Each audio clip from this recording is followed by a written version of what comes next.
அஸ்ஸலாமு அலைக்கும் வரஹ்மத்துல்லாஹி தஆலா வபரகாத்துஹு. பிஸ்மில்லாஹிர் ரஹ்மானிர் ரஹீம். அன் உமர் பின் கத்தாப் ரலியல்லாஹு அன்ஹு அன்ன நபிய ஸல்லல்லாஹு அலைஹி வஸல்லம் قال இன்னல்லாஹ யர்ஃபு பிஹாதல் கிதாப் அக்வாமா வ யதவு ஆஹரின். ரவாஹு முஸ்லிமுன். உமர் பின் கத்தாப் ரலியல்லாஹு அவர்கள் அறிவிக்கிற ஹதீஸ். அன்னலம் பெருமானார் ரசூலே கரீம் ஸல்லல்லாஹு அலைஹி வஸல்லம் அருளினார்கள், நிச்சயமாக அல்லாஹ் இந்த இறைவேதத்தை கொண்டு மக்களில் பலரை உயர்வுபடுத்துகிறான் மற்றும் பலரை தாழ்த்தவும் செய்கிறான் என்று நபிகள் நாயகம் ஸல்லல்லாஹு அலைஹி வஸல்லம் நவின்றார்கள். முஸ்லிம் ஷரீஃபில் இந்த ஹதீஸ் பதிவாகியிருக்கிறது. இறைவேதத்தை யார் மதிக்கிறார்களோ, கண்ணியப்படுத்துகிறார்களோ, அதை முறையாக பயன்படுத்தி கொள்கிறார்களோ அவருடைய அந்தஸ்துக்களை அல்லாஹ் உயர்த்தி விடுகிறான். இறைவேதத்தினுடைய அருமை பெருமை புரியாமல் யார் அலட்சியம் பண்ணுகிறார்களோ அல்லாஹுடைய அந்தஸ்தை தாழ்த்தி விடுகிறான் என்று நபிகள் நாயகம் ஸல்லல்லாஹு அலைஹி வஸல்லம் அவர்கள் எடுத்துரைக்கிற இந்த ஹதீஸில் பல கருத்துக்கள் இருக்கின்றன.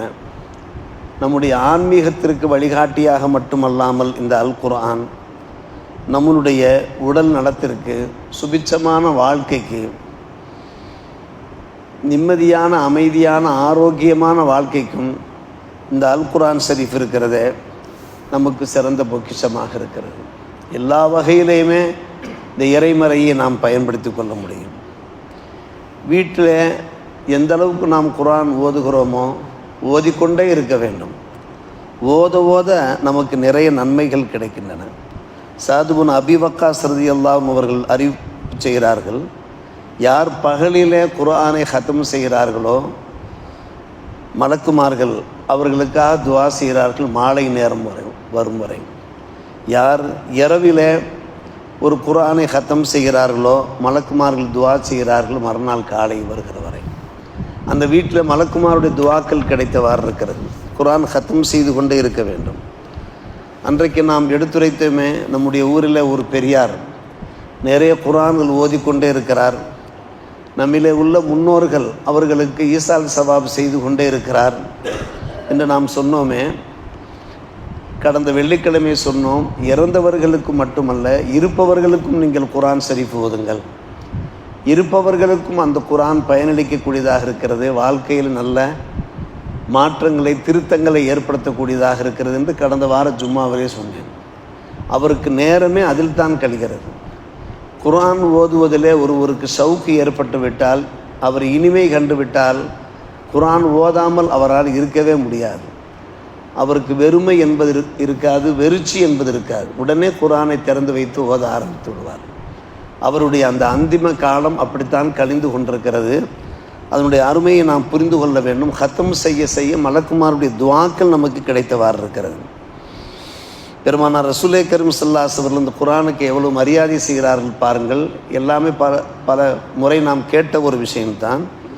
இப்னு மஸ்ஊத் ரலியல்லாஹு தஆலா அவர்கள் கூறுகிற அந்த தகவல், நபிகள் ஸல்லல்லாஹு அலைஹி அவர்கள் என்னை பார்த்து ஒரு முறை இக்ரா அலையல் குர்ஆன், என் மீது நீர் குர்ஆனை ஓதி காட்டுவீராக என்று கேட்டார். பெருமானாருடைய ஆசையை பாருங்கள். அவர்கள் மீது தான் வஹியே இறங்குகிறது. அவர்கள் எப்போதும் தாலில் குர்ஆனை திலாவத்து செய்யக்கூடியவராக இருக்கிறார்கள். இருந்தபோதும் தம்முடைய அருமை நண்பரிடத்திலே கேட்டுக்கொள்கிறார்கள், என் மீது நீ குர்ஆனை ஓதி காட்டும். அந்த அப்துல்லா பின் மஸ்ஊத் அவர்கள் திரும்ப கேட்கிறார்கள், யா ரசூலல்லாஹ் அக்ரவு அலைக்க வ அலைக்க உன்சில், நான் உங்களுக்கு குர்ஆன் ஓதி காட்டவா? உங்கள் மீதான இறைமறை இறங்கவே செய்கிறது, உங்களுக்கு நான் ஓதி காட்டவா? பெருமானார் ரசூலே கரீம் ஸல்லல்லாஹு அலைஹி வஸல்லம் பதிலளித்தார்கள், இன்னி உஹிப்பு அன் அஸ்மஉ மின் கைரி, மற்றவர்கள் குர்ஆன் ஓத நான் கேட்க வேண்டும் என்று விரும்புகிறேன், ஆசைப்படுகிறேன் என்று சொன்னார். தம்முடைய ஆசையை வெளிப்படுத்துகிறார்கள். நாம் மட்டும் பேசி கொண்டிருக்கூடாது, நாம் மட்டும் ஓதி கொண்டிருக்கூடாது, நாம் மட்டும் உபதேசங்கள் செய்து கொண்டிருக்கூடாது. மற்றவர்கள் பேசுவதை, மற்றவர்கள் ஓதுவதை, மற்றவர்கள் உபதேசிப்பதை நாம் செவிதாழ்த்தி கேட்க வேண்டும் என்பது பெருமானார் ரசூலே கரீம் ஸல்லல்லாஹு அலைஹி வஸல்லம் ஒரு அறிவுரையாக இருக்கிறது. இப்னு மஸ்ஊத் ரலியல்லாஹு அன்ஹு அவர்கள் ஓத ஆரம்பித்து விட்டார்கள் சூரத்து நிசா. அதில் அருமையான ஒரு வசனம் வருகிறது, உருக்கமான வசனம். ஃபகைஃப இதா ஜிஇனா பிக ஃபகைஃப இதா ஜிஇனா மின் குல்லி உம்மத்தின் பிஷஹீத் வ ஜிஇனா பிக அலா ஹாஉலாஇ ஷஹீதா ஒவ்வொரு உம்மத்துக்கும் மறுமை நாளிலே ஒரு சான்றுரைப்பவரை நாம் கொண்டு வருவோம். எல்லாருக்கும் உங்களை சான்றுரைப்பவராக கொண்டு வருவோம். அத்தனை உம்மத்துமார்களுக்கும் ஷஹாதத்து சொல்லக்கூடியவர்களாக அந்தந்த உம்மத்துமார்கள் என்ன செய்தார்கள், காரணம் குர்ஆனிலே காணப்படுகிறதா இல்லையா, அதை வைத்து சான்றுரைப்பவராக உங்களை கொண்டு வருவோம் என்று பெருமானாரை உயர்த்தி அந்த வசனம் இறங்கியதை நபிகள் நாயகம் ஸல்லல்லாஹு அலைஹி வஸல்லம் தங்களுடைய காதால் கேட்கிற போது அவருடைய உள்ளம் எப்படி இருக்கும், அவருடைய இதயம் எப்படி இருக்கும், இலக ஆரம்பித்து விட்டது. ஹஸ்புக்கல் ஆன என்று சொன்னார்கள். போதுமப்பா, ஓதியது போதுமப்பா என்று சொன்னார்கள். அப்துல்லா மஸ்ஊத் என்ற ஆச்சரியத்தோடு பார்த்தார்கள். பெருமானார் குர்ஆனை ஓதச் சொன்னார்கள், திடீரென்று ஹஸ்புக்கல் ஆன் என்று கூறுகிறார்களே. திரும்பி பார்த்தபோது பைதன் ஐநாகு தத்ரிஃபான், அவருடைய கண்களிலிருந்து கண்ணீர் வழிந்தவாறு இருந்தது. குர்ஆனை இப்படித்தான் ஓத வேண்டும், ஒரு உள்ளச்சத்தோடு ஓத வேண்டும். ஓத நம்முடைய இதயத்தில் நல்ல ஒரு மாற்றங்கள் திருத்தங்கள் உண்டாக வேண்டும். பெருமானார் ரசூலே கரீம் ஸல்லல்லாஹு அலைஹி வஸல்லம் அவர்கள் அந்த குர்ஆனுடைய அருமையை புதுமையை பெருமையை அவர்கள் விளங்கினார்கள் மட்டுமல்ல, நமக்கு இந்த நிகழ்ச்சி மூலமாக நமக்கு விளங்கவும் செய்கிறார்கள். அன்பு சகோதரர்கள், நான் சொன்னேன்னு எடுத்த மாத்திரத்தில் அது ஆன்மீகத்திற்கு மட்டும் வழிகாட்டி அல்ல, மாறாக நம்முடைய ஆரோக்கியத்திற்கும் அது உயர்ந்த ஒரு மாமருந்தாக இருக்கிறது. குர்ஆன் மாமருந்தாக இருக்கிறது. பல முறை நாம் பேசியதான் வைத்தியரிடத்தில் செல்கின்றோம். இப்போது நிறைய காய்ச்சலாக இருக்கிறது, வைரஸ் காய்ச்சல் என்றெல்லாம் கூறுகிறார்கள். நாம் முதல் கண் செய்ய வேண்டியது என்னவென்று கேட்டால், குர்ஆனில் நமக்கு தெரிந்த சூறாக்களையாவது ஓதி அந்த நம் மீது ஊதிக்கொள்ள வேண்டும். அதே போன்று நம்முடைய பிள்ளைகள் அவர்கள் மீது நாம் நம்முடைய கைகளிலே ஊதி பிள்ளைகளுடைய அந்த மேனியிலே நாம் தடவினோம் என்றால், அருமை சகோதரரே, டாக்டர்கிட்ட போவதாக இருக்கட்டும், அதே சமயத்தில் இந்த குர்ஆனுடைய ஒரு பரக்கத்தினால் வெகு சீக்கிரம் நலம் பெற சுகம் பெற 3 நாட்கள் ஆகிவிட்டன, 1 வாரம் ஆகிவிட்டன, இன்னும் காய்ச்சல் சுகமாகவில்லை என்கிற அந்த கவலைக்கு வேலையே கிடையாது. சூரத்துல் ஃபாத்திஹாவுக்கு அவ்வளவு பெரிய மதிப்பு இருக்கிறது. கடந்த ரம்ஜானிலே முதலாம் நாள் அந்த சூரத்துல் ஃபாத்திஹாவினுடைய மேன்மை பற்றித்தான் நாம் எடுத்துரைத்து கொண்டிருந்தோம். சத்திய சஹாபிகள் சில பேர் பயணத்தில் இருக்கிறார்கள், ஒரு ஊரிலே தங்குகிறார்கள். அம்மக்களிடத்தில் உணவு கேட்கிறார்கள், உணவு கொடுக்க மறுத்து விட்டார்கள். அங்கே தங்கியிருக்கிற அந்த இரவு வேளையிலே அந்த ஊர் தலைவர், புகாரி முஸ்லீமிலே பதிவாயிருக்கக்கூடிய சம்பவம், அந்த ஊர் தலைவரை விஷஜந்து தீண்டி விடுகிறது. என்னென்னவோ மருத்துவம் பார்க்கிறார்கள், ஆனால் அந்த விஷம் இறங்கிய பாடில்லை. வேறு வழி இல்லாமல் அவர்களே சிலர் ஆலோசனை சொல்கிறார்கள். ஒரு கூட்டம் முகாமிட்டு தங்கியிருக்கிறார்களே, அவர்களிடத்தில் இதற்கு ஏதாவது மருந்து இருக்கிறதா, சிகிச்சை இருக்கிறதா என்று கேட்போமே என்று கேட்கிற போது, எங்களுக்கு உணவு தர மறுத்து விட்டீர்கள், நாங்கள் உங்களுக்கு ஏதாவது ஒரு பரிகாரம் காண வேண்டுமென்றால் எங்களுக்கு நீங்கள் என்ன தருவீர்கள் என்று அப்போதுதான் கேட்கிறார்கள். ஆம், ஒரு ஆட்டு மந்தையே தருவோம் என்று சொன்ன பின்னாட ஒன்றுமே செய்யவில்லை. அருமை சகோதரர்களே, பெரியோர்களே, ஒரு சஹாபி எழுந்தார்கள். அந்த சஹாபி வேகமாக சென்று அந்த ஊர் தலைவர் சூரத்துல் ஃபாத்திஹா சூறாவை ஓதி அவருடைய உடம்பிலே ஊதிவிட்டார். அவ்வளவுதான். பக்க அன்னமா நஷத்தமின் இக்கால், அந்த மனிதர் உடனே கயிற்றால் கட்டப்பட்டு கிடந்து, அதற்கு பின்பு கயிறு அவிழ்க்கப்பட்டதற்கு பின்பு எப்படி வீறு கொண்டு எழுவார்களோ, உற்சாகமாக எழுவார்களோ, அதே போன்று எழுந்து நடக்க ஆரம்பித்து விட்டார். நல்ல சுகம் பெற்று விட்டார். அதற்கு பின்பு அவர்களே அதற்கான அந்த ஆட்டு மந்தையை கொடுத்தார்கள். நண்பர்களுக்கு மத்தியிலே பேசிக்கொண்டார்கள், இது நமக்கு ஹலாலா என்று.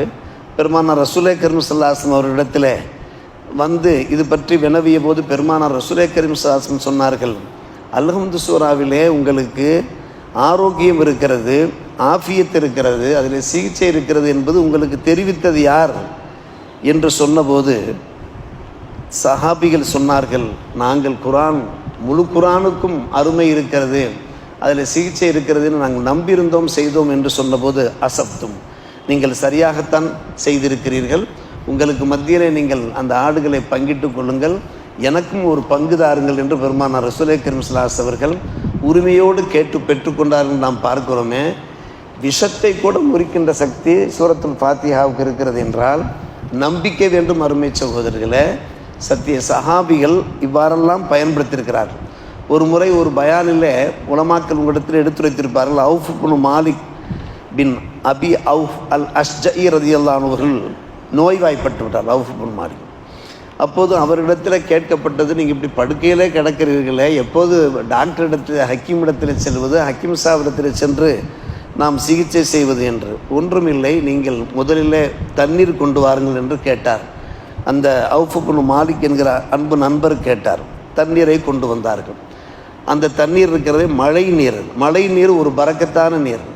உடனே அவர் ஒரு வசனத்தை ஓதி காண்பித்தார்.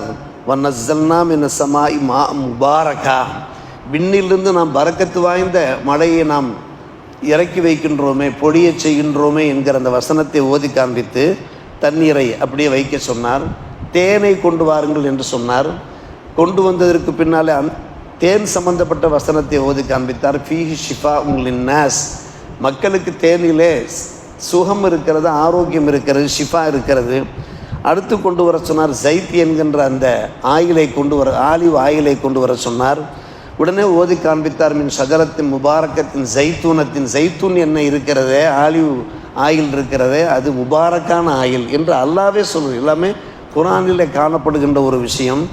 எல்லாவற்றையும் கொண்டு வந்ததுக்கு பின்னாலே வீட்டிலே கஷாயம் தயார் பண்ணுவார்கள்லவா, கஷாயம் போன்று எல்லாவற்றையும் மிக்ஸ் பண்ணி அவர் அதை அருந்தினார், சுகமாகிவிட்டார்.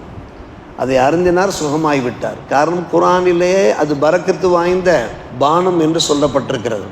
அது மழை நீராக இருக்கட்டும், அல்லது தேனாக இருக்கட்டும், அல்லது ஆலிவ் ஆயிலாக இருக்கட்டும், எல்லாம் முபாரக்காக இருக்கிறது என்று குர்ஆனிலே நிறைய ஃப்ரூட்ஸ் சொல்லப்பட்டிருக்கிறது. இன்றைக்கு கூட நாம் ஓதினோமா இல்லை, ஃபீமா பாக்கியத்துவ நகுலும், ஒரு ரும்மான், பேரிச்சம்பழங்கள் பற்றி அல்லாஹ் பேசுகிறான், மாதுளை பற்றி அல்லாஹ் பேசுகிறான். அது அல்லாத ஆனாப், திராட்சை பழங்களை பற்றி பேசுகிறான். குர்ஆனிலே நிறைய ஃப்ரூட்ஸ். இன்றைக்கு மருத்துவர்கள் சொல்லுவது என்ன, ஆய்வாளர்கள் அறிவாளிகள் சொல்லுவதென்ன, நீங்கள் ஃப்ரூட்ஸ் எடுத்துக்கொள்ளுங்கள், பப்பாளி பழம் உட்பட்ட நம்முடைய மக்கள் ஃப்ரூட்ஸில் அதிகமாக கவனம் செலுத்துவது கிடையாது. ஏன் அல்லாஹ் ரப்புல் ஆலமீன் அந்த கனி வகைகளை பற்றி இவ்வளவு தூரம் கனிவோடு அல்லாஹ் சொல்லுகிறான் என்று கேட்டால், அந்த கனி வகைகளில் உங்களுக்கு நல்ல மருத்துவம் இருக்கிறது, ஊட்டம் இருக்கிறது, புரோட்டீன் இருக்கிறது. அவற்றை நல்ல முறையில் சாப்பிட்டு உங்களுடைய உடம்பை நீங்கள் நலப்படுத்திக் கொள்ளுங்கள், பலப்படுத்திக் கொள்ளுங்கள் என்பதற்காக வேண்டிதானே. அப்படியானால் குர்ஆனிலே அருமை சகோதரர்களை பெரியோர்களே நல்ல ஆலோசனைகளும் இருக்கிறது. ஒரு பக்கமாக ஓதி நாம் நம்மை சுகப்படுத்திக் கொள்கிறோம், மறுபக்கமாக குர்ஆனிலே கூறப்பட்டிருக்கூடிய ஒவ்வொரு விஷயத்தையும் நாம் கவனத்தில் எடுத்துக்கொண்டு, காரணம் ஹதீஸ் கிதாபுகளில் பார்க்கிறோம் நிறைய விஷயங்கள் இருக்கிறது. சத்திய சஹாபிகள் எல்லா ஆயத்துக்களையும் கவனம் எடுத்துக்கொள்வார்கள் என்று. கவனம் எடுத்துக்கொண்டு நம் வாழ்க்கையிலே கடைபிடித்தோம் என்றால் உலகத்திலேயும் நற்சுகத்தோடு, சுபிட்சத்தோடு, சுகந்தத்தோடு வாழ வாய்ப்பு இருக்கிறது. மறுமையிலையும் வெற்றி பெற வாய்ப்பு இருக்கிறது. வல்லாஹ் அல்லாஹ் தன்னுடைய திருப்பொருத்தத்தை தந்தர் புரிவானாக. அல்ஹம்துலில்லாஹி ரப்பில் ஆலமீன்.